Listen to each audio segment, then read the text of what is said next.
رسوله النبي الكريم ونحن على ذلك من الشاهدين والشاكرين والحمد لله رب العالمين.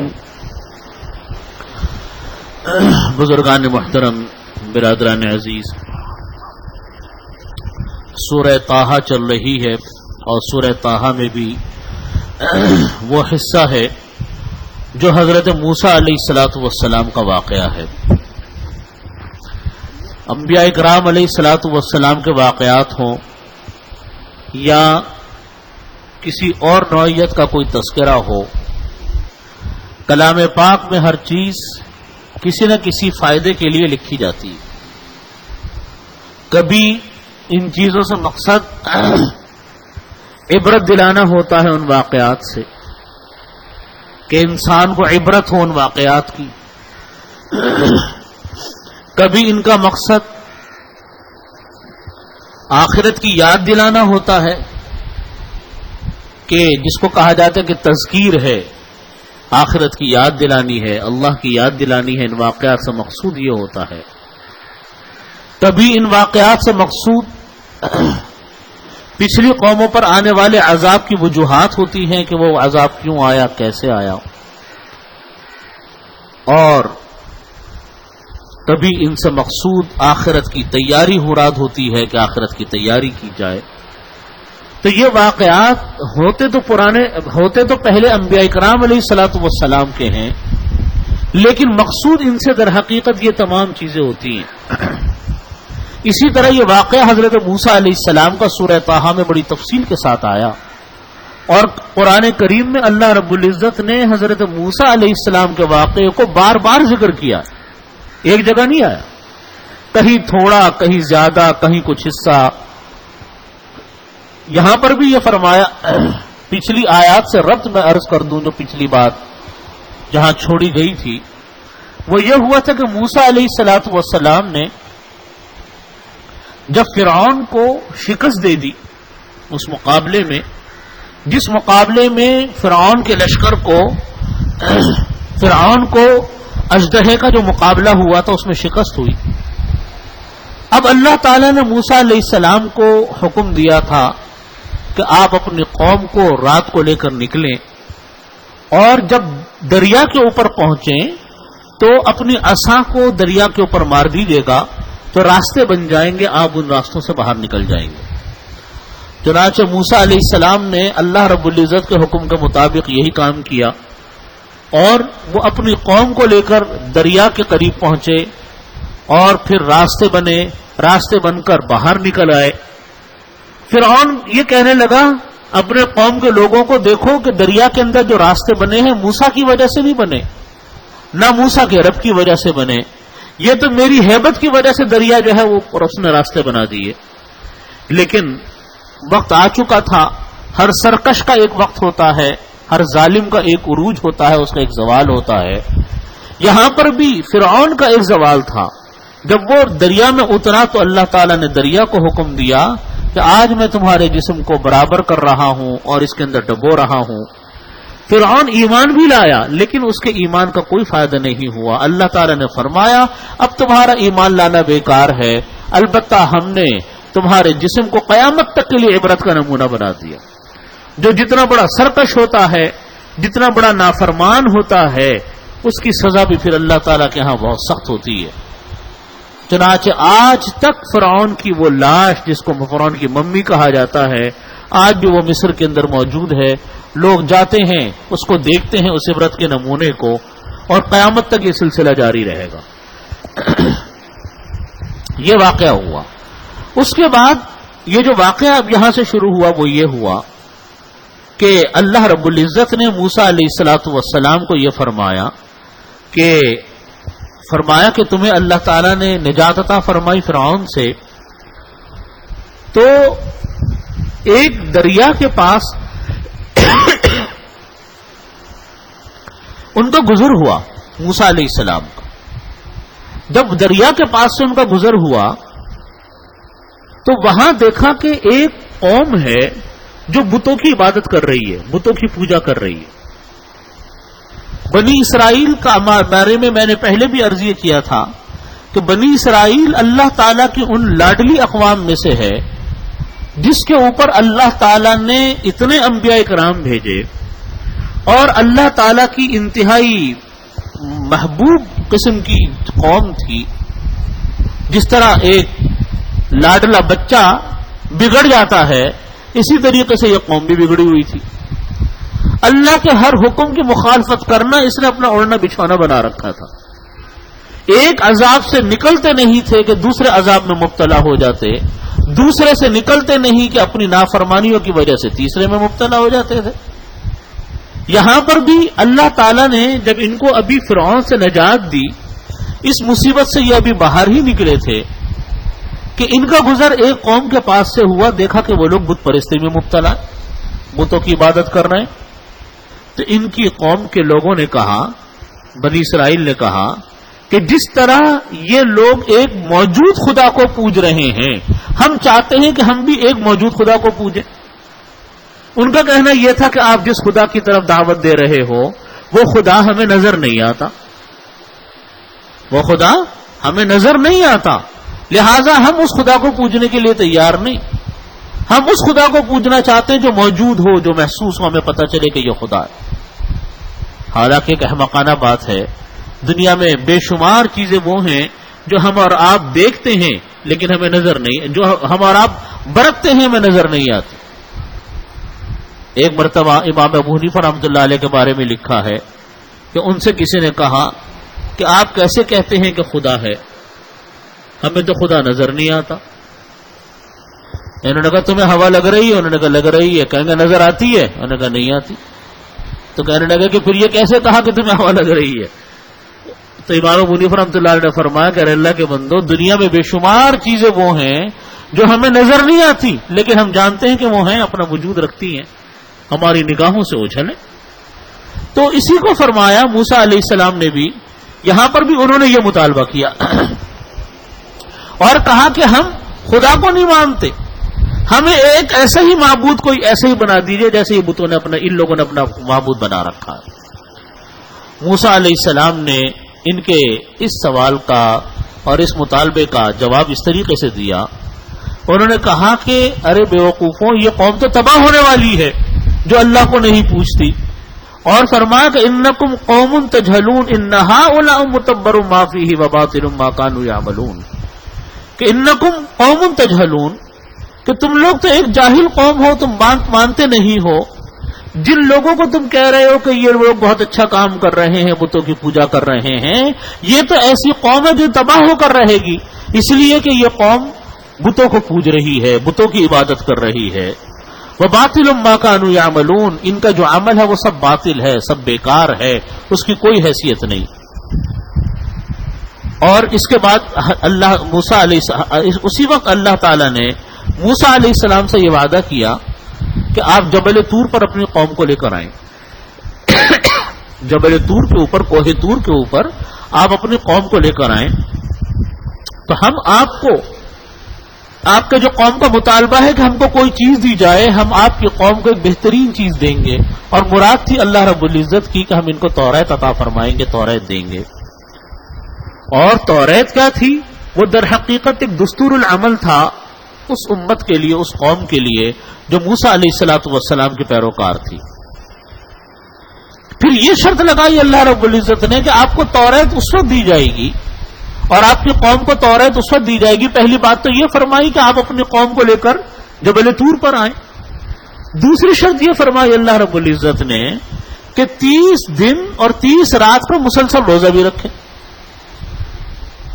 30 دن اور 30 رات کا مسلسل روزہ رکھیں.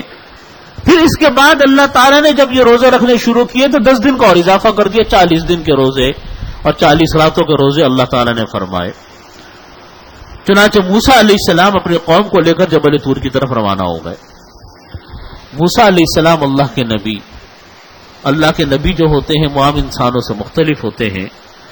موسیٰ علیہ السلام کو اللہ تعالیٰ سے ملاقات کا جب شوق بہت زیادہ ہوا، اور پوری قوم کو اور بھیڑ کو ساتھ لے کر چلنا آسان کام نہیں ہے، کوئی آگے کوئی پیچھے کوئی دیر کر رہا ہے، تو موسیٰ علیہ السلام نے اپنے بھائی حضرت ہارون علیہ السلام کو کہا کہ ایسا کرو کہ یہ لوگ تو دیر لگا رہے ہیں، لہذا تم میری قوم کو لے کر جبل طور پر پہنچو. میں آگے آگے چلتا ہوں. اللہ سے ملاقات کا شوق کا ایک جذبہ تھا جو بھڑک رہا تھا موسیٰ علیہ السلام کے دل میں. اس جذبے کے تحت موسیٰ علیہ السلام آگے روانہ ہو گئے اور اپنا قائم مقام اپنے بھائی حضرت ہارون علیہ السلام کو بنا دیا. اب یہاں یہ معاملہ ہوا کہ یہ قوم پیچھے پیچھے چلتی رہی. چلتے چلتے موسیٰ علیہ السلام تو آگے چلے گئے اور وہ پہنچ بھی گئے، مگر وہاں قوم نہیں پہنچی. موسیٰ علیہ السلام کی قوم نہیں آئی. موسیٰ علیہ السلام انتظار میں بھی رہے. اللہ تعالیٰ نے بھی سوال کیا کہ اے موسیٰ آپ اپنی قوم کو پیچھے کیوں چھوڑ کر آ گئے، وہ تو اب تک آئی نہیں. ادھر اس قوم نے یہ کام کیا کیونکہ سرکش تھے اور بات ماننا ان کی نہ ماننا ان کی عادت تھی، مانتے کسی کے نہیں تھے. تو انہوں نے یہ کام کیا تھا پیچھے کہ انہوں نے یہ دیکھا کہ ایک سامری جادوگر ہے، اس نے ایک بچڑا بنا لیا کسی طریقے سے، اور اس بچڑے کے اندر سے آوازیں بھی نکلنے لگی، جس کی تفصیل میں آگے جا کے عرض کروں گا کہ کس طرح بچڑا بنایا تھا اس نے. اور جب اس نے بچڑا بنا لیا تو بنی اسرائیل کے 3 فرقے ہو گئے. ایک کہنے لگا بنی اسرائیل کے کہ ہم اسی کی عبادت کرتے ہیں، اور دوسرا کہنے لگا کہ ہم اللہ تعالیٰ کے پاس جاتے ہیں. تیسرے نے کہا کہ نہیں، ہم یہاں پر رک کر انتظار کرتے ہیں کہ موسیٰ علیہ السلام آ کر ہمیں کیا کہتے ہیں. یہ 3 فرقے ان کے ہو گئے. اور یہ جو معاملہ تھا کہ ان قوم کو وہاں جبل طور پر پہنچنا تھا، وہ معاملہ رک گیا، کوئی بھی نہ پہنچا وہاں پہ. چنانچہ جب موسیٰ علیہ السلام اللہ تعالیٰ کی بارگاہ میں پہنچے جبل طور پر، تو قرآن پاک کی یہ آیت نازل ہوئی. اللہ تعالیٰ نے فرمایا کہ وَمَا أَعْجَلَكَ عَنْ قَوْمِكَ يَا موسیٰ. یہ آیت نازل نہیں بلکہ اس واقعے کو قرآن کریم نے اس طرح بیان فرمایا کہ وَمَا أَعْجَلَكَ عَنْ قَوْمِكَ يَا موسیٰ، آپ نے کیوں جلدی کی اپنی قوم کے اوپر ہے موسیٰ. یعنی مطلب یہ ہے کہ آپ نے اپنی قوم سے آگے آگے آ کے کیوں آپ آگے آئے، اپنی قوم کو ساتھ لے کر کیوں نہیں آئے. اسی سے علماء نے یہ مسئلہ نکالا ہے کہ جو قوم کا سردار ہوتا ہے یا کسی بھی کام کا جو سردار ہوتا ہے، وہ اپنی قوم کو آگے رکھتا ہے، خود پیچھے ہوتا ہے. اور وہ فرماتے ہیں کہ دیکھو موسیٰ علیہ السلام نے یہ کام کیا کہ اللہ تعالیٰ سے ملاقات کے شوق میں وہ آگے چلے گئے، تو اللہ تعالیٰ نے پوچھا کہ آپ جلدی کیوں آئے، اپنی قوم کو ساتھ کیوں نہیں لے کر آئے. وَمَا أَعْجَلَكَ عَنْ قَوْمِكَ يَا موسیٰ، اے موسیٰ تم نے اپنی قوم کے اوپر جلدی کیوں کی. مطلب یہ کہ آپ اپنی قوم سے جلدی کیوں آئے، ساتھ کیوں نہیں لے کر آئے. اسی لیے فرمایا کہ سید القوم خادمہم، کہ قوم کا جو سردار ہوتا ہے وہ ان کا خادم ہوتا ہے. کہ کسی کو اللہ تعالیٰ نے اگر کسی کے اوپر نگہبانی عطا کی، یہ نہ ہو کہ خود پہلے محفوظ جگہ پر پہنچ گیا یا صحیح جگہ پر پہنچ گیا اور پیچھے قوم کا پتہ نہیں ہے کہ وہ کہاں پر ہے، کہاں پھر رہی ہے. قَالَ هُمْ أُولَاءُ عَلَىٰ أَثَرِي وَعَجِلْتُ إِلَيْكَ رَبِّ لِتَرْضَىٰ. موسیٰ علیہ السلام نے جواب یہ دیا کہ اے اللہ، ہم أُولَاءُ عَلَىٰ أَثَرِي، وہ لوگ میرے پیچھے پیچھے آ رہے ہیں.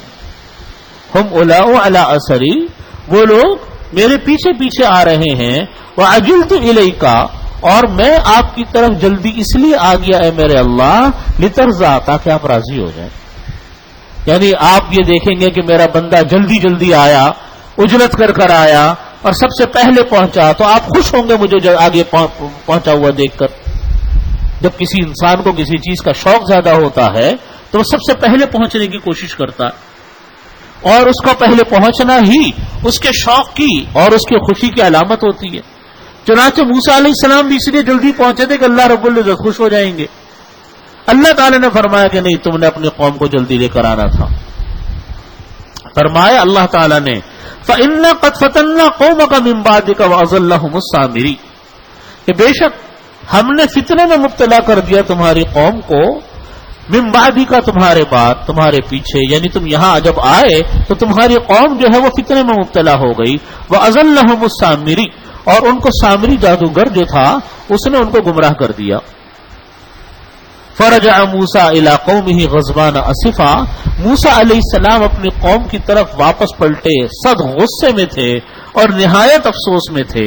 فرمایا اے میری قوم الم یعدکم ربکم وعدا حسنا، کیا میں نے تم سے وعدہ نہیں کیا تھا تمہارے رب کا ایک بہترین وعدہ؟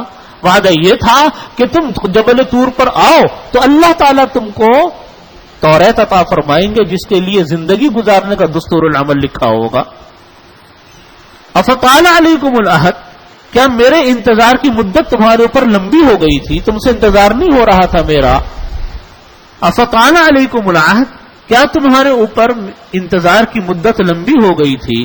ام اردتم ان یحل علیکم غضبی، یا تم نے یوں چاہا کہ تمہارے اوپر اللہ کا غضب اتر جائے تمہارے رب کی طرف سے؟ فاخلفتم موعدی، اور تم نے میرے وعدے کی خلاف ورزی کی۔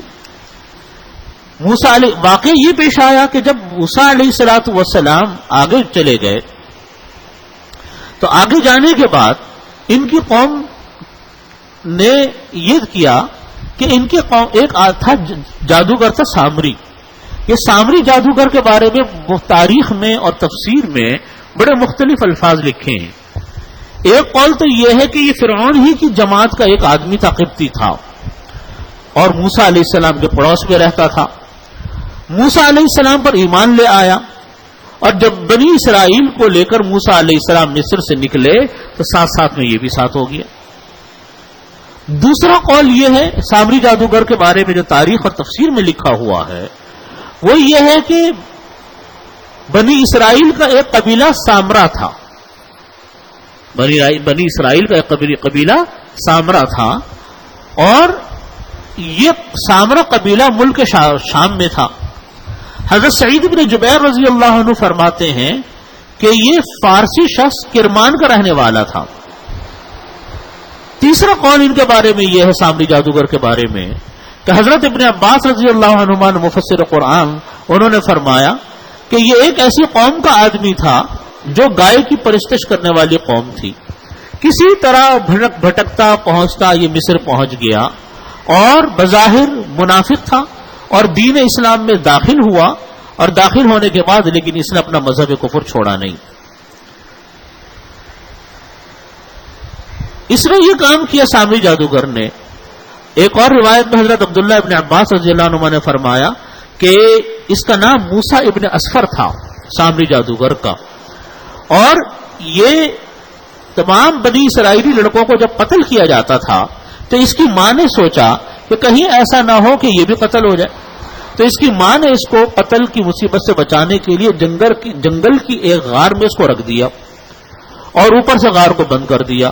اللہ تعالیٰ کو اس کی حفاظت کرنی مقصود تھی تو اس کو غذا اللہ تعالیٰ اس غار کے اندر پہنچاتے تھے۔ یہ حضرت عبداللہ ابن عباس رضی اللہ عنہ کی روایت میں آتا ہے۔ ان تمام باتوں کا حاصل یہ ہوا کہ یہ کوئی بہرحال ایک ایسا آدمی تھا جو تھا عجیب و غریب خصلتوں کا انسان تھا۔ اس نے یہ کام کیا، یہ اس کی نظر تھی کہ جس وقت میں نے جیسا پچھلے درس میں یہ واقعہ گزرا ہے کہ جس وقت موسیٰ علیہ السلام کا لشکر دریا کے کنارے پر پہنچ گیا تو اللہ تعالیٰ نے یہ حکم دیا تھا موسیٰ علیہ السلام کو کہ جب آپ کا لشکر دریا کے کنارے پہنچ جائے تو اپنی لاٹھی کو آپ پانی پر ماریے گا تو راستے بن جائیں گے۔ موسیٰ علیہ السلام اس حکم کو بھول گئے کہ لاٹھی مارنا ہے پانی کے اوپر۔ موسیٰ علیہ السلام جب اس حکم کو بھولے تو اب دریا میں راستے نہیں بنے۔ بنی اسرائیل کہنے لگے موسیٰ علیہ السلام کو کہ اے موسیٰ تم نے تو ہمیں مروا دیا، ہم کہیں کبھی نہیں چھوڑا، آگے دریا ہے پیچھے فرعون ہے، یہ تو ہمارا تکا بوٹی کر کے کھا جائے گا۔ موسیٰ علیہ السلام کو اللہ تعالیٰ نے یہ بات یاد دلائی، جبریل امین علیہ السلام آئے اور انہوں نے کہا کہ اللہ نے فرمایا تھا کہ اپنی عصا کو مارو، آپ نے مارا نہیں۔ موسیٰ علیہ السلام نے اپنی عصا کو مارا تو اس کے اندر سے راستے بن گئے۔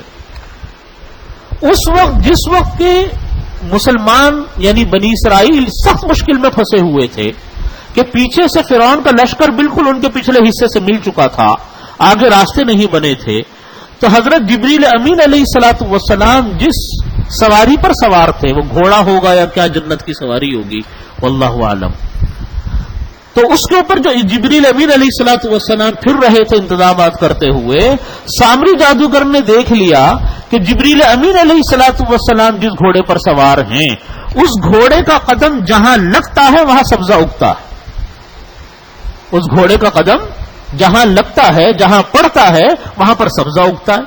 اس نے یہ سوچا کہ ان کے قدم کے نیچے حیات ہے، لہذا اس سامری جادوگر نے ان کے گھوڑے کے قدم کے نیچے کی مٹی اٹھا لی اور مٹھی میں بند کر لی۔ یہ اس نے محفوظ کر لی تھی سامری جادوگر نے۔ بعد میں ہوا یہ کہ ان کی جو قوم تھی بنی اسرائیل کی، انہوں نے جب ان کے پاس ایک مرتبہ عید کا دن آیا تھا تو انہوں نے کسی سے عاریت کے طور پہ، یعنی کام چلانے کے لیے کسی سے سونا مانگا تھا ان کی قوم کے لوگوں نے کہ ہمیں زیور دے دو، ہماری عید کا دن آ رہا ہے۔ کسی نے دے دیے تھے، وہ زیور یہ واپس نہیں کر رہے تھے کسی بھی طریقے سے۔ تو جب ایسا ہوا کہ جب یہ ان کو جو زیور دیے اور یہ زیور جو ہے انہوں نے واپس نہیں کیے، تو ایسے موقع کے اوپر ہوا یہ کہ حضرت ہارون علیہ الصلوۃ والسلام نے ان لوگوں کو متنبہ کیا کہ دیکھو یہ تم لوگ جو کام کر رہے ہو یہ حلال نہیں، یہ حرام کام ہے کہ تم نے ان کے زیور واپس نہیں کیے۔ اس کو قرآن کریم نے اوزار سے تعبیر کیا، جو آگے آیات آ رہی ہیں اس کو قرآن کریم نے اوزار سے تعبیر کیا کہ یہ جو تمہارے پاس زیور ہے یہ وزر ہے، گناہ، اسی لیے انسانوں کے گناہوں کو بھی وزر کہا جاتا ہے۔ قرآن کریم نے اسی کو فرمایا کہ وَلَا تَزِرُ وَازِرَةٌ وِزْرَ أُخْرَىٰ، کہ روز قیامت میں کوئی کسی کے گناہوں کو اٹھانے والا نہیں ہوگا، ہر انسان روز قیامت میں اپنے گناہوں کو کیا کرے گا؟ اٹھائے گا۔ تو وہاں پر بھی اللہ رب العزت نے وزر کا لفظ استعمال فرمایا۔ تو یہاں پر بھی حضرت ہارون علیہ السلام نے اپنے لوگوں کو کہا کہ دیکھو یہ گناہ ہے، ان کے زیور کو واپس کر دو۔ تو جب ان کو کیا تو انہوں نے یہ سارے زیورات لے کر ایک گڑھے میں ڈال دیے۔ سامری نے کہا کہ یہ سارا مال دوسروں کا ہے، سامری جادوگر بھی وہاں موجود تھا، اس نے کہا کہ یہ سارا مال دوسروں کا ہے، اس کا استعمال کرنا جائز نہیں، اس لیے اس کو اس گڑھے میں جو ڈالا ہے اس کو یہیں رہنے دو، اور پھر اس کو آگ لگا کر اس کو پگھلا دیا۔ جس وقت لوگ ڈال رہے تھے زیورات اس کے اندر، اس وقت ڈال رہے تھے جس وقت زیورات، تو اس وقت سامری جادوگر پہنچا حضرت ہارون علیہ السلام کے پاس اور آ کر کہا، مٹھی بند کر کے کہا کہ میں بھی ڈال رہا ہوں۔ ہارون علیہ السلام سمجھے کہ یہ بھی زیور ڈالنا ہے جیسے ساری قوم کے لوگ زیور ڈالنا ہے، اور اس نے یہ کہا کہ میں ڈال رہا ہوں، آپ یہ دعا کر دیجئے کہ جو میں چاہتا ہوں میرا کام ہو جائے۔ ہارون علیہ السلام نے دعا کر دی اس کے لیے۔ اس کے ہاتھ میں وہ مٹی تھی جو کہ در حقیقت اس نے حضرت جبریل امین علیہ الصلوۃ والسلام کے پیروں کے نیچے سے لی تھی، اور وہ لے جا کر اس نے اس کے اندر ڈال دی۔ اور کیا اس نے عمل کیا کہ وہ پگھلا ہوا سونا اور یہ مٹی مل کر ایک بچڑی کی شکل اختیار کر گیا۔ اس کی آوازیں بھی نکلتی تھی، تھا وہ سونے کا، لوہے کا، لیکن اس کی آوازیں نکلتی تھی۔ اب جب وہ آوازیں نکلتی تھی تو لوگ سمجھے کہ یہ خدا ہے، اور اس سامری جادوگر نے یہ کام کیا کہ اس بچڑے کو کہا کہ یہ خدا ہے، اس کو پوجو، چونکہ اس کی آوازیں نکلتی تھی، وہ آواز بولتا تھا۔ بعض لوگوں نے کہا کہ آواز وہ جادو کا حصہ تھی، اور بعض لوگوں نے کہا کہ نہیں، اللہ تعالیٰ نے آزمائش کے لیے اس کے اندر حقیقی آوازیں پیدا کر دی تھی۔ اب ساری قوم لگ گئی اس بچڑے کی پوجا پاٹ کے اوپر، اللہ تعالیٰ کو بھی بھول گئے، موسیٰ علیہ السلام کو بھی بھول گئے، ہارون کو بھی بھول گئے، جبل طور پر پہنچنے کو بھی بھول گئے، موسیٰ علیہ السلام نے جو وعدہ کیا تھا اس کو بھی بھول گئے کہ موسیٰ علیہ السلام نے کہا تھا کہ تم جبل طور پر آنا تو اللہ تعالیٰ تم کو توریت عطا فرمائیں گے جس میں دستور العمل ہوگا۔ اسی سے یہ بات پتہ چلتی ہے کہ جو لوگ کمزور عقیدے کے ہوتے ہیں، جو لوگ کمزور ایمان کے ہوتے ہیں، یا ایمان کے اندر وہ کوئی دلچسپی ڈھونڈنا چاہتے ہیں، وہ اس طرح کی باتوں سے بہت جلدی بہک جاتے ہیں۔ اسی لیے آپ دیکھیے کہ ہمارے ہاں بھی لوگوں کا معاملہ یہ ہے کہ ہم لوگ شارٹ کٹ کو زیادہ ترجیح دیتے ہیں۔ ہمارے ہاں جو فضائل کی روایات آتی ہیں، فضائل کی حدیث آتی ہیں، وہ ہوتی تو فضیلت کی ہیں، لیکن ہمارے ہاں لوگ اس چیز سے بہت متاثر ہوتے ہیں کہ فلاں آدمی نے غیب کی بات بتلا دی، فلاں آدمی نے یہ کام کر کے دکھلا دیا، فلاں نے یہ کرشمہ کر کے دکھلا دیا۔ اس سے ہم لوگ بڑے جلدی متاثر ہو جاتے ہیں۔ اور یہ جو نجومی ہیں، یہ جو پامسٹ ہوتے ہیں، ہاتھ دیکھنے والے، یا اسی طریقے سے مختلف علوم رکھنے والے، علم جفر وغیرہ والے، یہ لوگ ان چیزوں سے بڑا فائدہ اٹھاتے ہیں اور وہ لوگوں کا عقیدہ اور لوگوں کا ایمان خراب کرتے ہیں۔ یاد رکھیے دین جو ہے ان کرتبوں کا نام نہیں ہے، ان تماشوں کا نام نہیں ہے جیسے تماشا اس نے بنا لیا تھا سامری جادوگر نے. یا آج لوگ طرح طرح کی پیری مریدی کے چکروں میں پڑے رہتے ہیں کہ صاحب فلاں پیر صاحب ہیں وہ غیب کی باتیں بتلا دیتے ہیں، وہ جو ہونے والا ہوتا ہے اس کا بتلا دیتے ہیں، انہوں نے یوں کیا تھا تو ایسا ہو گیا. اور جو اصل شریعت کا حکم ہے عمل کرنا ان چیزوں کے اوپر، ان مسائل کے اوپر جو شریعت کا حکم ہے، وہ سارے مسائل بالائے طاق رکھے کے رکھے رہ جاتے ہیں، ان کی طرف کوئی توجہ نہیں کرتا.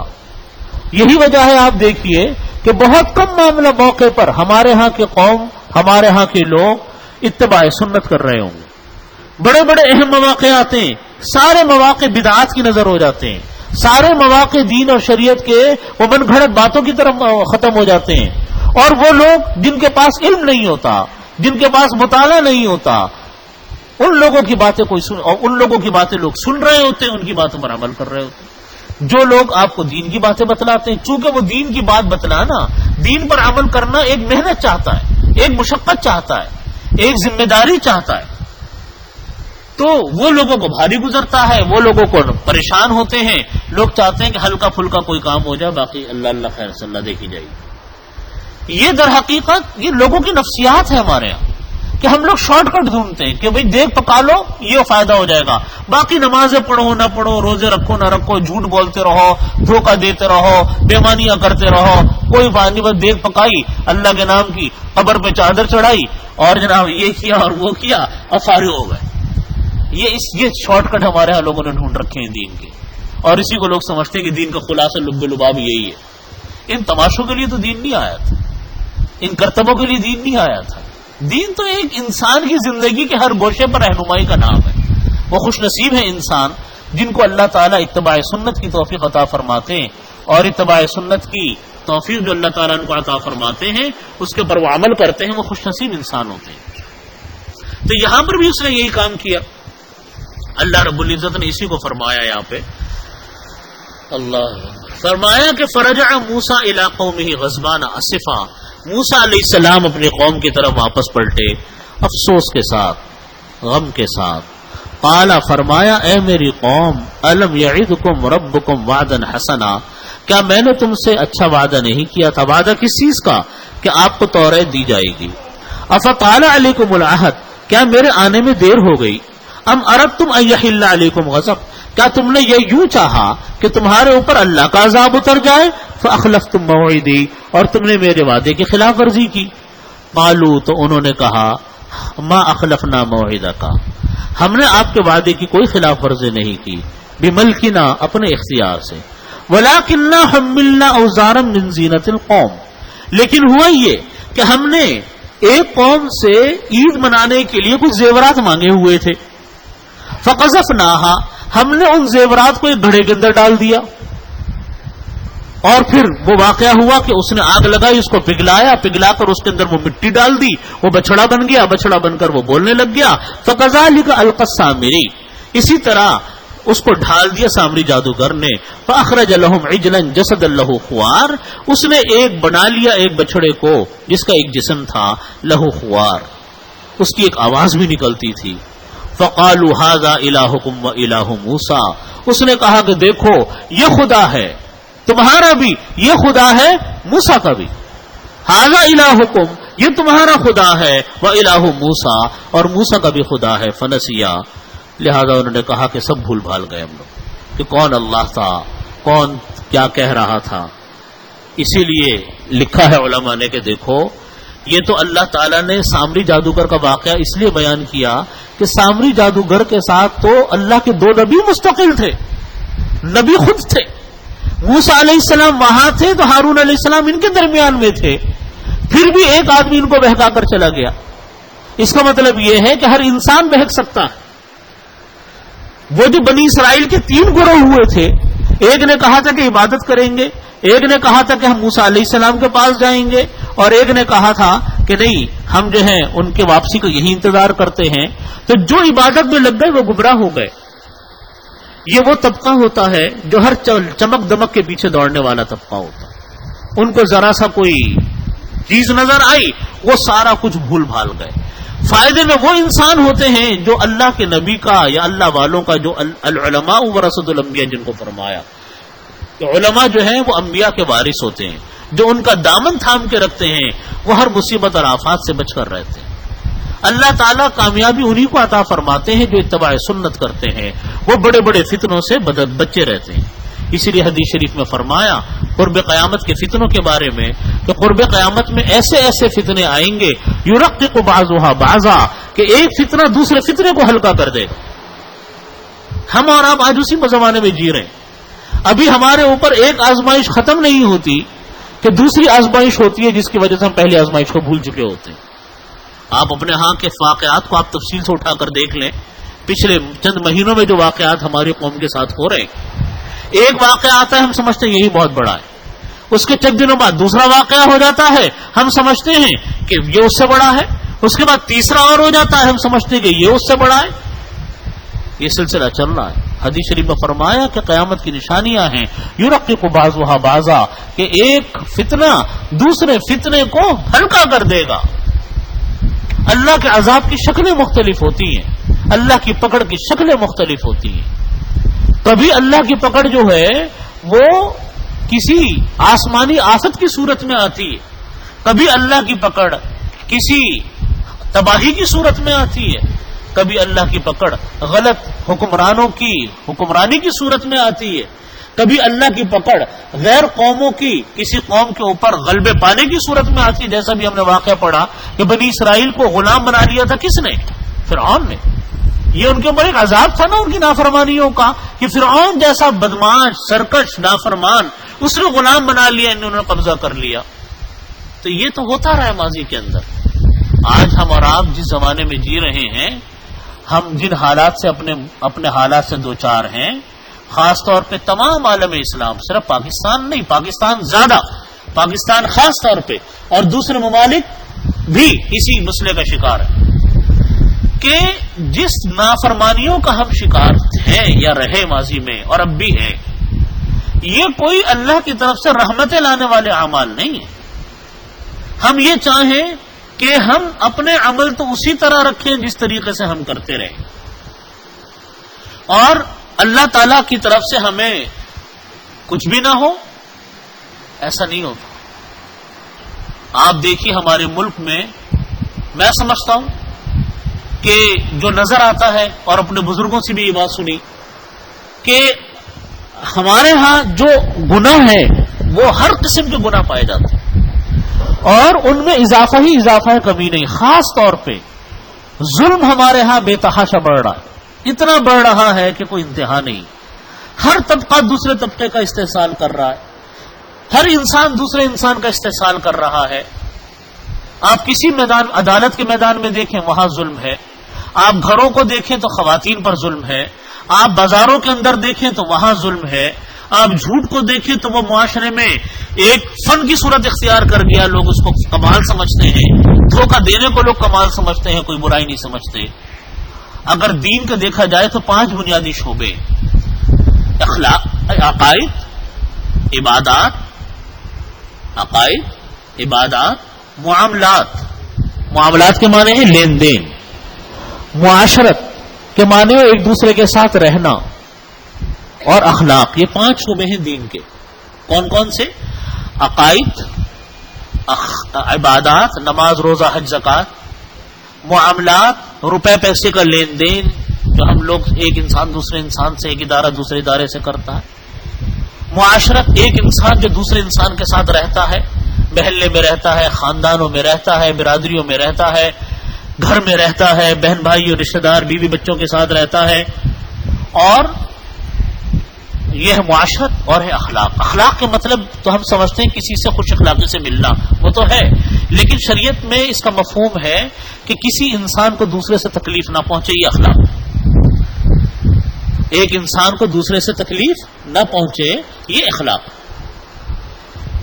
ہم عقائد اور عبادات میں تو پھر بھی ہمارے ہاں کچھ گزارا ہے، لوگ نمازیں پھر بھی پڑھ لیتے ہیں، اگرچہ ایک بہت بڑا طبقہ نمازیں نہیں پڑھتا، ایک بہت بڑا طبقہ روزے نہیں رکھتا، ایک بہت بڑا طبقہ حج نہیں کرتا، ایک بہت بڑا طبقہ زکات نہیں دیتا، لیکن پھر بھی الحمدللہ ثم الحمدللہ مسجدوں میں آئے تو مسجدیں بھری ہوتی ہیں، لوگ نمازیں پڑھ رہے ہوتے ہیں، اور بہرحال عبادات رمضانوں میں خاص طور پر لوگوں میں ذوق ہوتا ہے. لیکن یہ جو آخری 3 حصے ہیں، معاملات، معاشرت اور اخلاق، لین دین روپے پیسے کا، ایک دوسرے کے ساتھ معاشرت اختیار کرنا، رہنا، اور اخلاق، اس میں ہم لوگ بالکل صفر ہیں، بالکل صفر ہیں. ہم لوگوں نمازیں پڑھنے والے، روزے رکھنے والے، حج کرنے والے، ان کے معاملات صاف نہیں ہوتے. معاملات کا نمبر آئے گا، روپے پیسے کا مرحلہ آئے گا، سب ختم ہو جاتا ہے. پتہ نہیں کہاں سب کچھ پڑھا لکھا سب کہاں دفن ہو جاتا ہے. اچھے اچھے دیندار لوگ، اچھے اچھے پڑھے لکھے لوگ اس آزمائش کا شکار ہیں کہ معاملات، روپے پیسے کے معاملات صاف نہیں، اچھے نہیں. جھوٹ بول کر پیسہ کمانا، دھوکہ دے کے پیسہ کمانا، گاہک سے غلط بات کرنا، گاہک سے غلط وعدے کرنا، یہ ہمارے ہاں کا ایک ٹرینڈ ہے، ہمارے ہاں کا ایک کلچر ہے، اور اس کو کوئی برا بھی نہیں سمجھتا. وہ کہتے ہیں کہ یہ تو ہوتا ہی ہے، یہ تو کرنا ہی پڑتا ہے آج کل کے زمانے میں. جس کو ہم کہتے ہیں کہ چوری سینہ زوری، گناہ کو گناہ نہ سمجھو، یہ سب سے بدتر گناہ. جب گناہ کو گناہ نہیں سمجھیں گے تو توبہ کس چیز کی مانگیں گے اللہ سے؟ تو معاملات ہم لوگوں کے حد درجہ خراب. رشوت ہمارے ہاں، چوریاں ہمارے ہاں. چوریاں آپ دیکھیں کس طرح بڑھ رہی ہیں، ڈکیتیاں دیکھیں کس طرح بڑھ رہی ہیں، کس طرح گھر گھر ڈکیتیاں، چوریاں، قتل و غارت گری ہو رہی ہے. اور یہی معاملات معاشرت کے. رہن سہن ہمارا کوئی شریعت کے مطابق نہیں ہے. ہم رشتہ داروں کا خیال نہیں کرتے. ہم کہتے ہیں کہ ہم مسلمان معاشرے میں رہتے ہیں، لیکن اپنے گھر کے ماحول میں جھانکیے تو صحیح کہ ہم گھروں کے ماحول میں کتنے اپنے رشتہ داروں کے، کتنے اپنے والدین کے، کتنے اپنے بہن بھائیوں کے ہم حقوق ادا کر رہے ہیں. ایک بھائی دوسرے بھائی کا دشمن ہے. ایک بھائی کا بس نہیں چلتا کہ دوسرے بھائی سے مال چھین کر کھا جائے. ایک بھائی نے بہنوں کے مال پر قبضہ کیا ہوا ہے، کسی نے دوسرے بھائی کے مال پر قبضہ کیا ہوا ہے. کوئی میراث تقسیم نہیں کر رہا ہے، کوئی دوسرے بھائی کو دھوکہ دینے کے چکر میں ہے. ایک قیامت مچی ہوئی ہے ایک گھر کے اندر. کہنے کو تو بھائی ہیں، کہنے کو تو خون کے رشتے ہیں، لیکن دشمن سے بھی بدتر. اور یہی معاملہ اخلاق کا ہے کہ اخلاق میں کیا ہے کہ ایک کو دوسرے سے تکلیف نہ ہو. یہاں قدم قدم پہ ایک کو دوسرے سے تکلیف ہے، قدم قدم پہ تکلیف ہے. اس میں معاملات میں اگر آپ دیکھیں تو ہم لوگ بالکل زیرو ہیں. تو کہنے کو تو ہم کہتے ہیں، ہم آج کل ہمارے ہاں دینداری کا تصور داڑھی ہے. ہم لوگ کہتے ہیں کہ جس نے داڑھی رکھ لی وہ متشرع ہو گیا، وہ دیندار ہو گیا. اور اس نے اگر ٹوپی بھی لگا لی اور ٹخنوں سے اوپر شلوار بھی کر لی تو کہتے ہیں کہ مکمل دیندار ہو گیا. اب جو دل چاہے کرتا پھرے وہ دیندار ہی ہے. وہ دھوکہ دے وہ دیندار ہے، وہ چوری کرے وہ دیندار ہے، وہ معاملات میں خرابی کرے وہ دیندار ہی سمجھا جائے گا. یہ عجیب ہمارے معاشرے کی الٹی روش ہے. دین ان 2-4 چیزوں کے لیے تو نہیں آیا. ٹھیک ہے، یہ بھی شریعت کا حکم ہے، داڑھی رکھنا ٹھیک ہے، شلوار اوپر کرنا یہ بھی نبی پاک صلی اللہ علیہ وسلم کا حکم ہے، لیکن پورا دین یہی تو نہیں ہے. دین کے تو بے شمار شعبے ہیں، ہم ان کو چھوڑے بیٹھے ہیں اور ان کی طرف توجہ بھی نہیں ہے. ان کو ہم لوگ کہتے بھی نہیں ہیں، اور اگر کوئی کر لے تو ٹوکتے بھی نہیں ہے، کہتے ہیں کہ نہیں کرنا پڑتا، بھائی مجبوری ہے. یہ جب رواج ہو تو پھر اللہ کی پکڑ کا ڈر لگتا ہے کہ اللہ کی طرف سے پکڑنا آ جائے. اور یہ اللہ کی پکڑ ہی ہے جس میں ہم اور آج آپ مبتلا ہو چکے ہیں. یہ کوئی معمولی پکڑ میں ہم لوگ مبتلا نہیں ہے، یہ بہت بڑی پکڑ میں ہم لوگ شکار ہو چکے ہیں. اللہ سے ہمیں بہت توبہ استغفار کرنا چاہیے.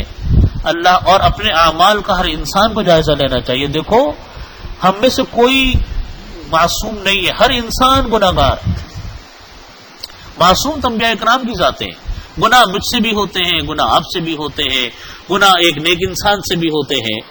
لیکن گناہوں کے اوپر توجہ کرنا، گناہوں کی طرف التفات کرنا کہ میرے سے یہ گناہ ہو گیا، اس گناہ کے اوپر شرمندگی کا ہونا، اس کے اوپر اللہ سے استغفار کرنا، اس کا اہتمام کرنے کی فکر کرنی چاہیے اور اس گناہ کو چھوڑنے کی فکر کرنی چاہیے.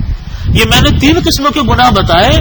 آپ یقین مانے سب کی میں بات نہیں کرتا، اکثر حضرات کا معاملہ یہ ہوتا ہے کہ کر جاتے ہیں، ان کو یہ توفیق نہیں ہوتی کہ ہم نے گناہ کیا، توبہ بھی مانگ لے اللہ سے.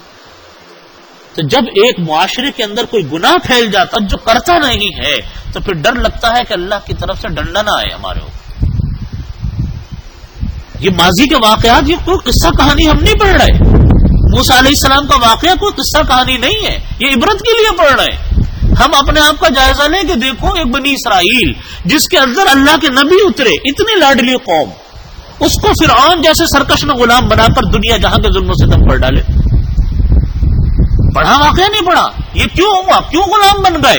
اپنی نافرمانیوں کی وجہ سے غلام بنے ہیں, اپنی سرکشیوں کی وجہ سے غلام بنے ہیں. یہ اس لیے غلام بنے ہیں کہ اللہ کے حکم کے آگے اپنی چلاتے تھے, اللہ کے حکم کو نہیں مانتے تھے. اللہ تعالیٰ جہاں رحمان ہے وہاں اللہ تعالیٰ قہار بھی ہے, وہاں اللہ تعالیٰ جبار بھی ہے. اللہ تعالیٰ پھر پکڑ بھی کرتے ہیں, اللہ تعالیٰ سزا بھی دیتے ہیں. اتنی لاڈلی قوم جب اللہ کا عذاب, جب اللہ کی نافرمانیاں کی, اللہ کا عذاب بھی آیا. میں تو یہی کہتا ہوں کہ دیکھو پاکستان اللہ کی بہت بڑی نعمت ہے.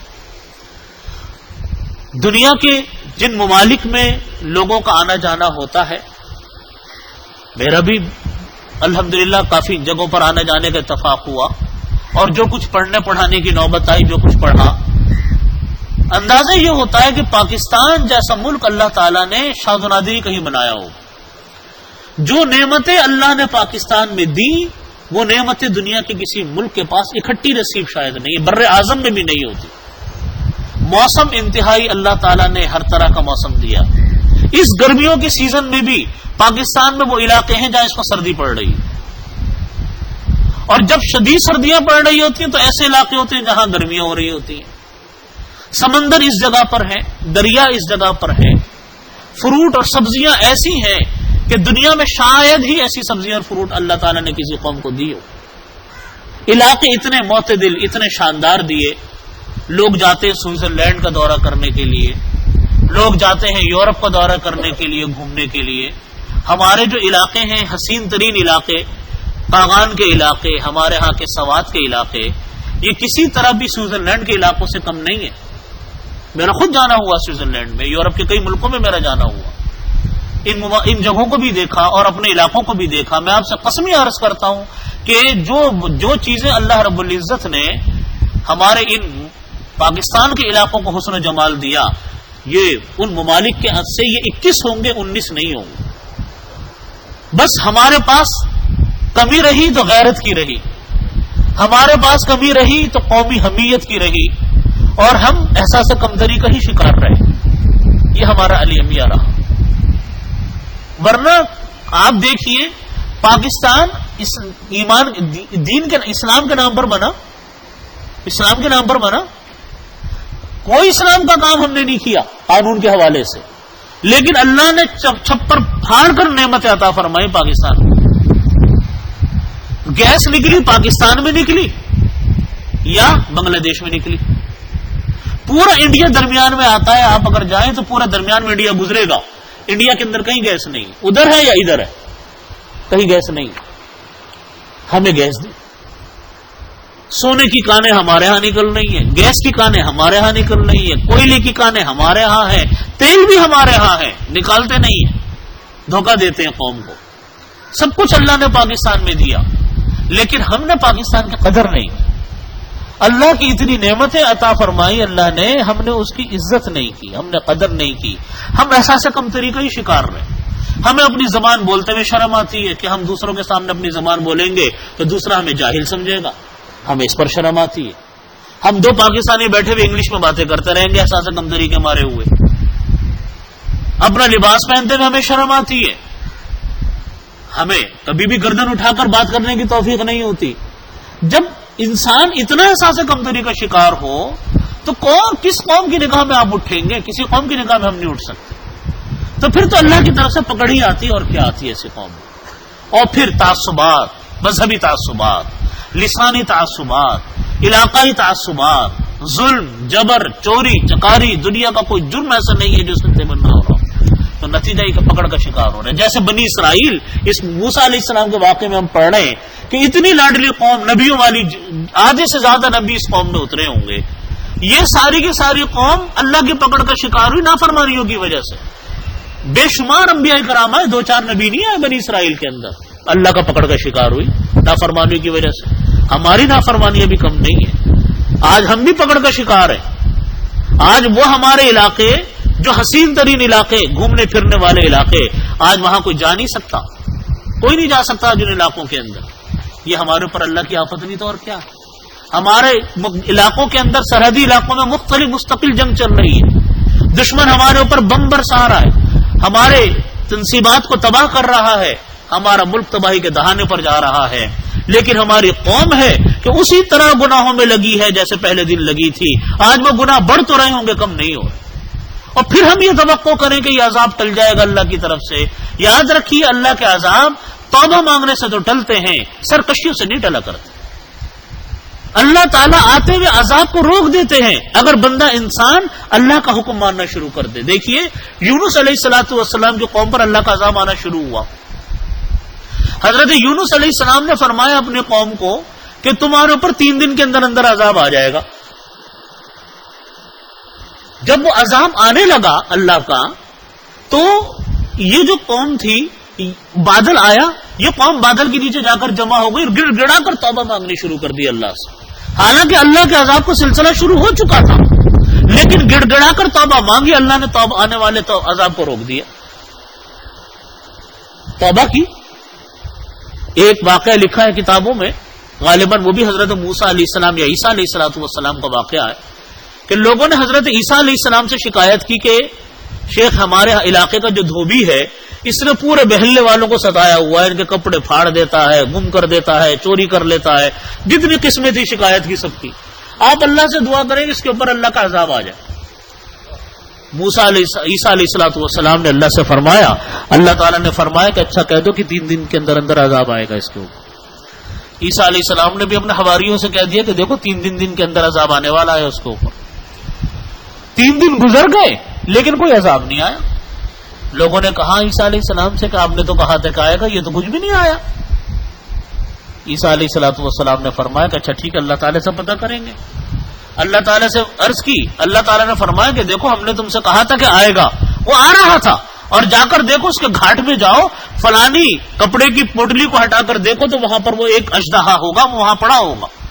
لوگوں نے جا کر دیکھا تو ایک بہت بڑا ناگ وہاں پڑا ہوا تھا. فرمانے لگے کہ جب یہ اژدہا اس دھوبی کے اوپر حملہ کرنے لگا تو یہ دھوبی اس وقت کھانا کھا رہا تھا. تو کھانا کھاتے کھاتے اس کے پاس ایک آدمی مانگنے کے لیے آ گیا. اس نے اپنا سارا کھانا اس کو صدقہ کر دیا. تو یہ ہمارا وعدہ ہے کہ صدقۃ ترد البلاء، کہ صدقات جو ہیں وہ آنے والی بلاؤں کو ٹال دیتی ہیں. تو ہمارا وعدہ اٹل ہے، لہذا اس کے صدقے نے تو اس کے عذاب کو ٹال دی. تو بھائی بات بتلانے کی یہ ہے کہ ہم جس حالات میں جی رہے ہیں اور جو آگے ہمیں نظر آ رہے ہیں یہ اللہ کی پکڑ ہے، اللہ کا عذاب ہے. اس سے ہمیں پناہ مانگنی چاہیے. ہم گناہوں میں آگے بڑھ رہے ہیں، گناہوں میں پیچھے نہیں ہٹ رہے. ہم یہ نہیں سمجھ رہے کہ ہم گناہ گار ہیں، ہم یہ نہیں سمجھ رہے کہ ہم اللہ کی نافرمانی کر رہے ہیں. اللہ تعالیٰ سے ہمیں پناہ مانگنی چاہیے. ان حالات میں ہمیں کیا کرنا چاہیے؟ یہی کرنا چاہیے کہ اللہ سے توبہ استغفار کرنی چاہیے. اللہ تعالیٰ سے ہمیں گڑ گڑا کر توبہ مانگنی چاہیے اور اپنے اعمال کا جائزہ لینا چاہیے اللہ تعالیٰ سے کہ اللہ ہمارے گناہوں کو معاف فرما، ہماری شامت اعمال کو معاف فرما، صدقات خیرات کا اہتمام کریں. اور اصل بات یہ ہے کہ اللہ کی نافرمانیوں کو چھوڑنے کی فکر کریں. یاد رکھیے ہم یہ چاہیں کہ دوسرا چھوڑے گا اللہ کے عذاب کو اور ہم نہیں چھوڑیں گے، یہ نہیں ہوگا. ہر انسان اپنے اور اپنے گھر سے شروع کرے، اپنے گھر والوں کو سمجھائے، خود کرے. گناہوں کو جائزہ لے کے کون سے گناہ میں ہم لوگ ملوث ہیں ان گناہوں کو چھوڑنے کا اہتمام کریں، توبہ استغفار کریں. اللہ تعالیٰ سے دعا مانگے کہ اللہ تعالیٰ اس پکڑ کو ہمارے اوپر سے ختم فرما جس کی طرف آج ہمارا ملک تیزی کے ساتھ جا رہا ہے. اسی کو فرمایا افلا يرون الا يرجع اليهم قولا ولا يملك لهم ضرا ولا نفعا. تو یہ سامری جادوگر نے یہ کام کیا تھا کہ بچڑا بنا لیا تھا. تو اس کو موسیٰ علیہ الصلوۃ والسلام نے جب ناراضگی ہوئی تو موسیٰ علیہ الصلوۃ والسلام نے اس کے اوپر خوب ناراضگی کا اظہار فرمایا. موسیٰ علیہ السلام نے فرمایا، اللہ رب العزت فرماتے ہیں افلا يرون الا يرجع اليهم قولا، کیا یہ لوگ نہیں دیکھتے؟ افلا يرون، کیا یہ لوگ نہیں دیکھتے؟ کون؟ یعنی بنی اسرائیل. اللہ یرجع الیہم قولا، کہ جس بچڑے کی یہ عبادت کر رہے ہیں یہ بچڑا تو کسی بات کا جواب بھی نہیں دے سکتا. یہ بچڑا کسی بات کا جواب نہیں دے سکتا. ولا یملک لهم ضرا ولا نفعا، اور یہ بچڑا بنی اسرائیل جس کی عبادت کر رہے ہیں اور جس کو پوج رہے ہیں، بنی اسرائیل جس کی عبادت کر رہے ہیں اور جس کو پوج رہے ہیں، یہ نہ کسی ضرر کا مالک ہے اور نہ کسی نفع کا مالک ہے. اس کے باوجود اس کو پوج رہے ہیں. اس کا مطلب یہ ہوا کہ انسان کی ایک عقل ہوتی ہے وہ انسان کی عقل بعض اوقات بند ہو جاتی ہے ایک خاص معاملات کے اندر. انسان بعض فیلڈ کے اندر تو بہت ذہین ہے لیکن دوسری لائن کے اندر اس کے عقل کے دروازے بند ہیں. آپ دیکھیے ان ہندوؤں کو دیکھیں، آپ اپنے ہاتھوں سے بت بنائیں گے، اسی کو پوجیں گے. یہی بات جو موسیٰ علیہ السلام نے بنی اسرائیل کو کہی کہ نہ یہ کسی بات کا جواب دیتا ہے، نہ نفع کا مالک ہے نہ نقصان کا. بڑے بڑے پڑھے لکھے لوگ ہوں گے، اپنے ہاتھوں سے بت بنائیں گے، اس کو پوجیں گے. لیکن اس مقام پر آ کر ان کی عقل بند ہو گئی، یہاں عقل ان کی آ کر ختم ہو گئی. بڑے بڑے سائنسدان، بڑے بڑے لوگ موجد آج دنیا کے اندر ایجادات کرنے والے، وہ دنیا جہاں کی چیزوں کو دیکھتے ہیں، جانتے ہیں کہ اتنی بڑی کائنات کسی خالق کے بغیر وجود میں نہیں آ سکتی. لیکن یہاں آ کر ان کی عقل جو ہے بند ہو جاتی ہے. یہاں آ کر ان کو سمجھ میں نہیں آتا کہ خالق کون ہے، مالک کون ہے. سب کچھ کر رہے ہیں اپنے ہاتھوں سے، لیکن یہاں آ کر عقل آ کر بند ہو گئی. اسی لیے اللہ تعالیٰ نے فرمایا کہ کیا وہ لوگ نہیں دیکھتے اللہ یرجع الیہم قولا ولا یملک لهم ضرا ولا نفعا. بس اسی پر اپنی بات ختم. آخر دعوانا الحمدللہ رب العالمین. دعا فرما لیجیے. اللهم صل علی محمد وعلی آل محمد کما صلیت علی ابراہیم وعلی آل ابراہیم انک حمید مجید. ربنا ظلمنا انفسنا فإن لم تغفر لنا وترحمنا لنكونن من الخاسرین. یا حی یا قیوم برحمتک استغیث اصلح لنا شأننا کلہ ولا تکلنا الی انفسنا طرفۃ عین. یا حی یا قیوم برحمتک استغیث اصلح لنا شأننا کلہ ولا تکلنا الی انفسنا طرفۃ عین. اللهم انا نسألك تمام العافیہ ونسألك دوام العافیہ ونسألك الشکر علی العافیہ ونسألك الغنى عن الناس. یا اللہ ہمارے تمام گناہوں کو معاف فرما. یا اللہ ہمارے تمام صغیرہ کبیرہ گناہوں کی مغفرت فرما. یا اللہ ہم کو ہر طرح کی عافیت عطا فرما، ہر طرح کا چین عطا فرما، سکون عطا فرما. یا اللہ پاکستان کی حفاظت فرما. یا اللہ پاکستان کی حفاظت فرما. یا اللہ پاکستان آج کل شدید مسائل سے دوچار ہے. یا اللہ پاکستان کو یا اللہ ہر طرح کی عافیت عطا فرما، ہر طرح کی پریشانیوں کا یہاں سے خاتمہ فرما. یا اللہ یہاں پر امن و امان قائم فرما، یہاں سے دہشت گردی کا خاتمہ فرما. یا اللہ یہاں سے قتل و غارت گری کا خاتمہ فرما. یا اللہ یہاں پر امن و امان قائم فرما. یا اللہ یہاں سے مہنگائی کا خاتمہ فرما. یا اللہ بدامنی کا خاتمہ فرما.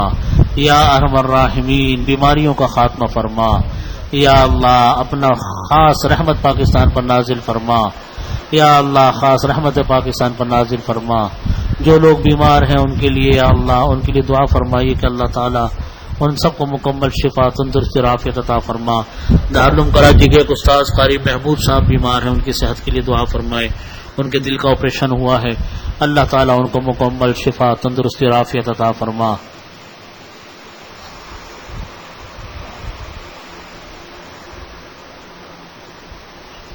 اللهم صل على محمد وعلى ال محمد كما صليت